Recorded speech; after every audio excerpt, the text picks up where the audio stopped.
Minnesota's Rust back again. Rusty Deals number 12. '03 Silverado, half ton, two wheel drive, long box um, project. 1,500 buckaroos. Description here lays out was a V6 to a 5.3. Not running, just needs wiring. Truck Norris cam, shorty headers, 862 heads. Motor has 210,000, trans has 87. So you got a little bit of life left there, hopefully.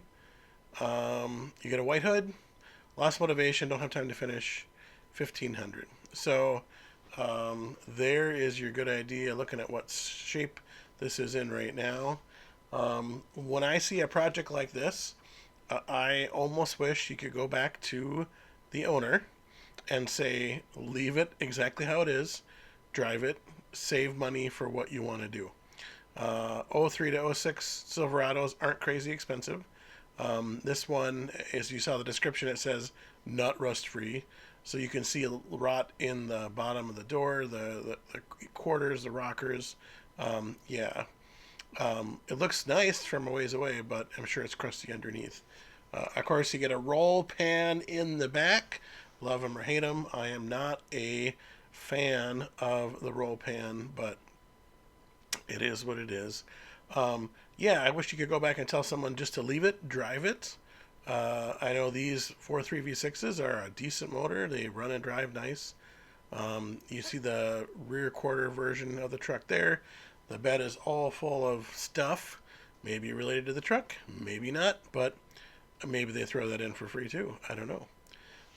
Another picture coming up here gives the other quarter of the rear of the truck, and it looks about the same.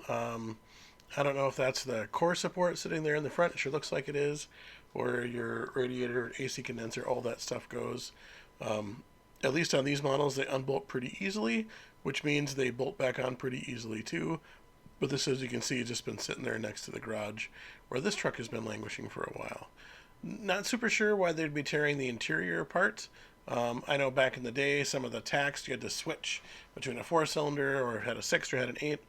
This is all electronic anyway, so there must have been more problems underneath there, or I don't know.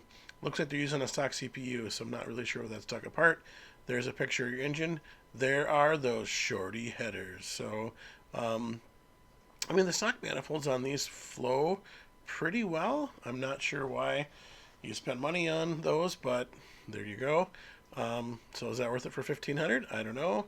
There's your 4L60E going back in, and there you can see a cam shaft has been replaced, and it said the Truck Norris cam.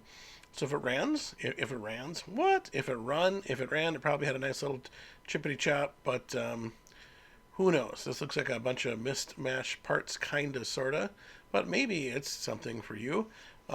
You see a lot of these trucks up here where I live. Somebody started doing something with it, and they decided, no, I'm shifting gears or changing it up. And instead of finishing or bringing in a bunch of buddies to finish it, they just push it to the side and move on. So, 1,500, is it worth it? I don't think so. That's our vote here for Minnesota's Rust. Thank you much. Rusty Deals.